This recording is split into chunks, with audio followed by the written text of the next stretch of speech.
Hi mga lods! Kagagaling ko nga lang pala sa palengke at naayos ko na lahat ng mga pinamili namin ng pang isang linggo. Ayan, ang kasunod naman ay maglilinis ako. Ayan, at habang naglilinis ako, natutulog naman ang mister ko. Kasi nga pala, siya yung tagagising sa umaga. Siya yung maagang nagigising. 4 a.m. pa lang, nagigising na siya, nagsasaing siya. Then, kapag magpiprito, gigisingin na niya ako. Tapos, ayun, asikaso na ng mga bata para pagpasok sa eskwelahan.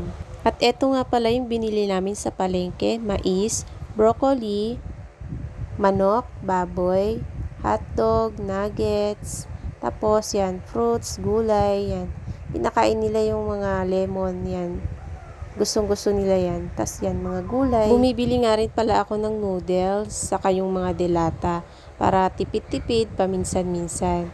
Ayan, itlog, minsan yan din ulam namin sa umaga. Sunod naman ay maglilinis na ako ng kwarto nila. Ayan, grabe ang kwarto nila. Sobrang daming kalat. Ang dami kasi nilang mga unan-unan, mga hindi niyayakap nila. Ayan. Tapos yung mga kumot nila, pinagtatanggal ko na nga pala yung mga kumot tsaka yung mga makakapal na sapin. Dahil yan, lalaban ko lahat yan, medyo marami, pero okay lang, mabilis lang naman matuyo dahil pag tanghali, nakatutok naman yung araw dito. Kaya ayan, mabilis lang siya matuyo. Mga kada hapon na, tuyo na agad, kaya tinitiklop ko na siya. Ayan, for the vacuum ng person. Ayan, dahil ang dami nilang kalat, binabacuum ko na lang para medyo mabilis naman mahigop yung mga ali-alikabok. Ayan. Ayan, kahit mabigat, okay lang naman siya. Kasi pag naglalaba ako ng mga ganyan, doon ko na rin siya binabanlawan sa washing para hindi ako nahihirapan. Then, dinadryer ko, ganun lang. Tapos mamaya, idadowny ko na, tapos iyon, tapos sampay na. Then, maya-maya naman, tuyo na rin siya kaagad kasi maaraw naman yung sa labas namin.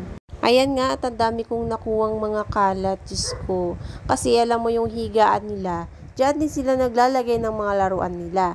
Yung mga sticker nila, tas kung ano-ano pa, mga dinadala nila ng mga laruan dyan. Kaya yan, pinag-aalis ko, yung iba tinapon-tapon ko na. Yung mga papel-papel lang naman ng mga tinapon ko, kasi alam mo ako, nangihinayang din ako sa mga laruan.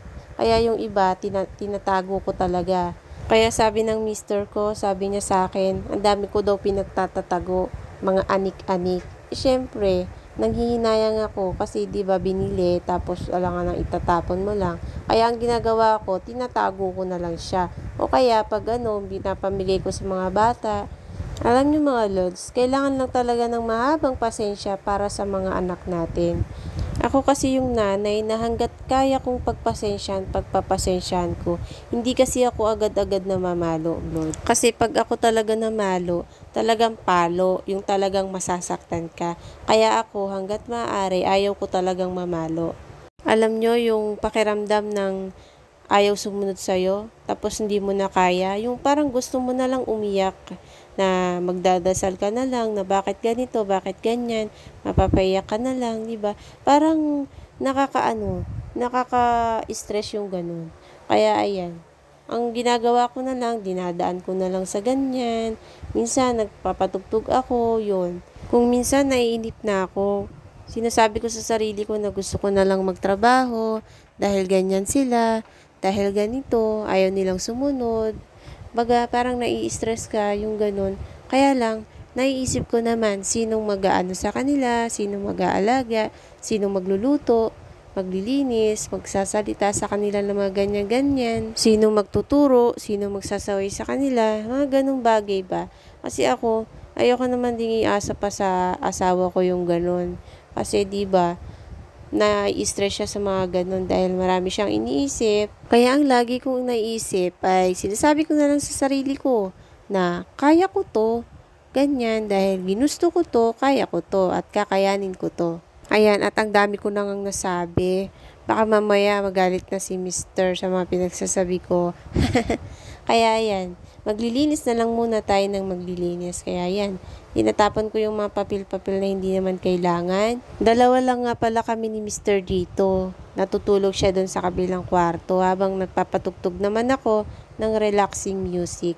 Kaya ayan, alam nyo guys, maganda talaga pagka yung mag-isa ka lang sa bahay na naglilinis. Tapos yan, walang nakistorbo, walang mga palakad-lakad, walang nakakalat na mga tao sa paligid. Maganda talaga yung ganyan, yung kahit masakit na yung likod mo, sige ka pa rin ng linis, sige linis. Pati yung mga sulok-sulok, ayan, winalis ko, pati yung mga gilid yan, pinunasan ko. Yan, ganyan ako maglinis guys, pagka sinipag ako, pero pag naman tinatamad ako, wala, nakahiga lang ako, ganyan. Parang yung pahinga, yan, dami kong lalaban. O yun o, yung basket na itim, yun pa yung titiklopin ko guys. Ito, lalagyan ko na to ng tubig para lalaban naman tayo ng mga kumot, tsaka yung mga pangsapin. Yan, buksan na natin. At ayan guys, nainis pa talaga ako dito sa gripo na to. Dahil pagbukas ko, ayan, sumirit nga yung tubig dahil hindi pala maayos yung pagkakakabit ko. Ayan, inayos ko muna siya. Diba? Ang galing. Maya-maya, okay na siya. Meron pa siyang konting sirit. Okay na yon.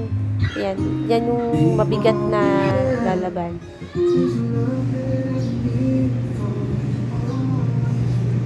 Okay, ayan, ang dumi na ng tubig kasi nga, pang ilang ikot na yan. Pangalawang ikot na yata yan.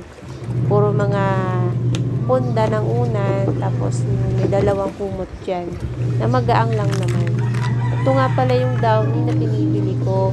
Ang bango-bango kasi niyan, gustong-gusto kong amuyin. Ito naman tayo, dito naman tayo sa kabilang kwarto dahil nagising na si Mr. Yan, dito naman tayo sa kwarto namin maglilinis. Binakyum ko lang siya. Lobat.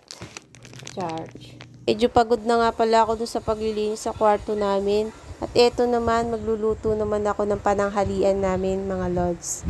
Magluluto nga pala ako ng pinakbet kasi favorite yan ng mga anak ko. Yung mga gulay na yan, favorite nila yan. Tsaka yung luto ko, hindi nga pala ako naglalagay ng bagoong. Kasi ayaw ni Mister, ayaw niya ng bagoong, nangangati daw siya, dami ng keme-keme. Ito ang lagi ko niluluto, pinakbet.